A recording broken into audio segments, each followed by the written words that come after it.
with all of the travel that I did last year, one thing I would always pack with me was a pair of XR glasses, mainly for content consumption on very long journeys. And for the past couple of weeks, I've been using a pre-release version of VITURE's Beast XR glasses, which provide some pretty nice upgrades over their other models.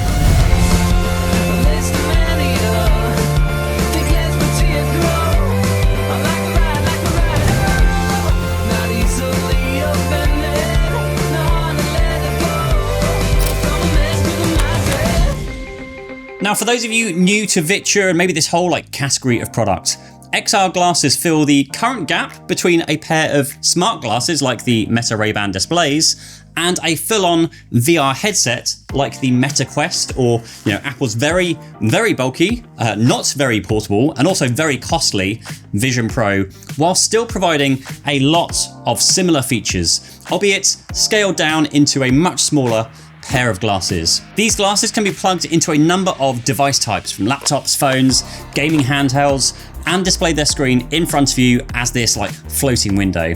Now, for my specific use case, they are the most incredible travel companion I've ever used, which lets you pack what is essentially a 174-inch screen into your pocket. So whether you want to work off your laptop and be super productive, game from your portable gaming handheld on a gigantic screen, or just lay back and comfortably watch a movie or TV series, they are perfect as a travel companion.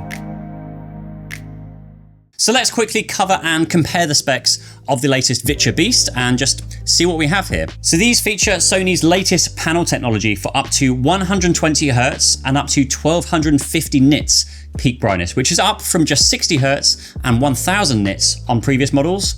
There is a 1200p resolution, which gives you a 4K-like clarity, according to the website, and with an improved 58-degree field of view, up from 46, 50, and 52 degrees on their other models. Now, the Beast also features adjustable electrochromic dimming, a metal body design, front-facing RGB camera, which also enables their 3 and 6 degrees of freedom modes, which can then lock screens to the space around you, as well as have the audio locked with it as well, without the need for a separate dock like their more affordable models did.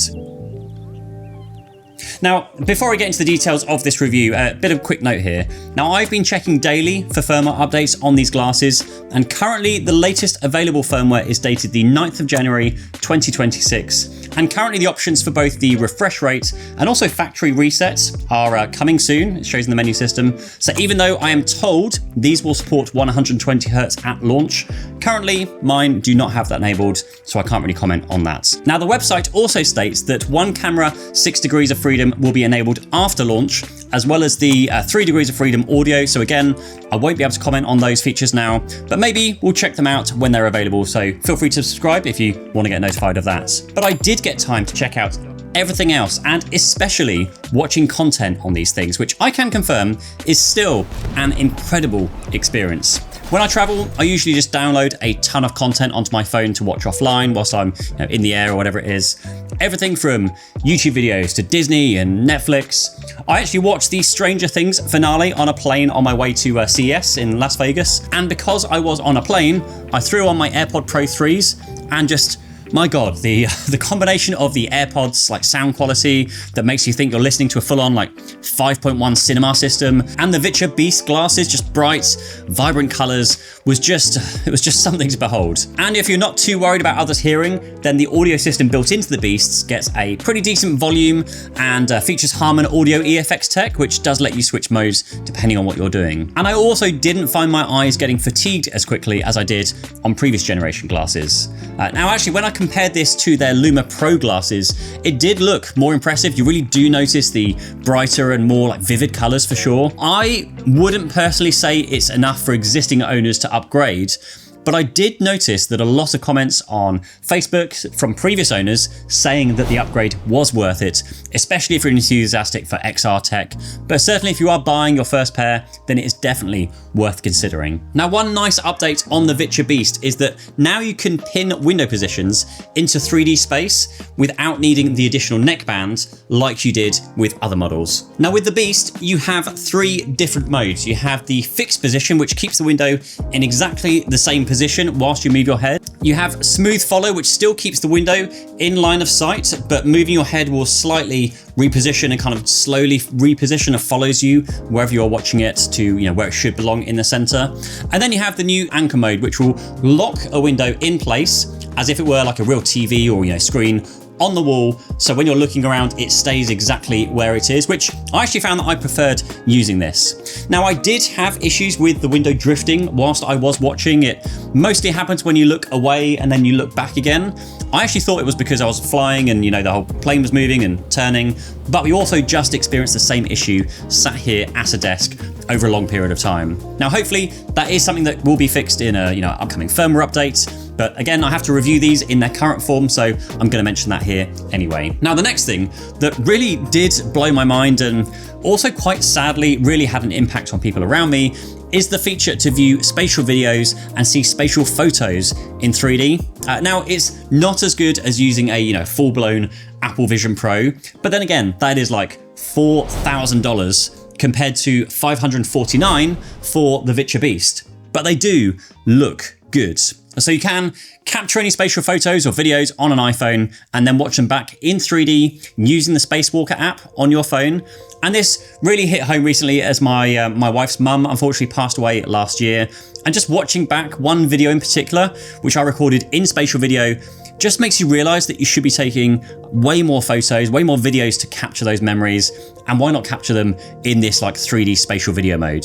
Now, beyond this, you can download those side-by-side 3D video files and then load those onto your phone and then flick these glasses into 3D modes and then you can view those. You can also do this with 2D content though, where you can convert 2D content into 3D content, again via the SpaceWalker app, which you can download on Apple, Android.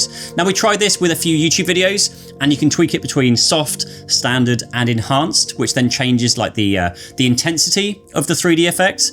And just depending on the type of content you're watching, sometimes one mode just works better than the other mode. Now, I also did give this a go with things like Netflix and Prime Video and Disney, but couldn't get any of the immersive 3D options to appear. And from what I understand, the 3D content, at least in Disney, is locked away for Apple Vision Pro owners only. But for content that it does work with, it does use on-device processing to then convert it to what you're seeing on your screen, which is that 3D content. Now, again, it's not perfect, of course, since it's just taking 2D content and making a bit of an educated guess at where it sits in 3D depth. But VITURE have put a lot of effort into the immersive 3D features, and it's still very, very impressive.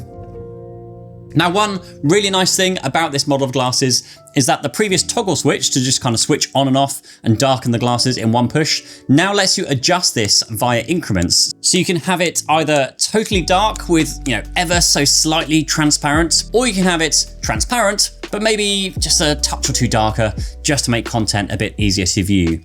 Now, we'll even adjust the transparency when you look away from your content. So if you were, fully immersed and you twist your head away, these glasses will actually automatically let your surrounding through. And then when you look back at your content, your surroundings are then darkened once again. That's a really, really nice touch, especially when you're using for productivity, which, by the way, another useful way to use these glasses is hooking them up to a laptop. And just like previous versions, this is a very nice way to take what is essentially a nice big ultra wide monitor with you wherever you go. So with the VITURE Beast, you can switch up the display sizes to give you whatever size displays you wish. Awesome for content creators who want to, edit with big ultra wide displays for video editing timelines. The only limiting factor with this is when using the biggest and widest display possible, the field of view of the glasses does then limit what you can see in all one image, even if you push the screen all the way back, which you can do with the toggle switches on the left and right side here. So you have to actually lock the screen into place, and then you are free to then look around and kind of access the full space in front of you. And then we have the whole gaming aspect of the VITURE Beast XR glasses. And once again, this is where these glasses really come into their own. So you can hook these directly up with anything that supports DisplayPort over USB-C. So that's a massive collection of Mac, PC, iPhone, Android, but also gaming handhelds. Now, I enjoyed a good few hours on the plane, continuing my second playthrough of Hogwarts Legacy from my Asus ROG Xbox Ally X, whatever that long name thing is, through these glasses.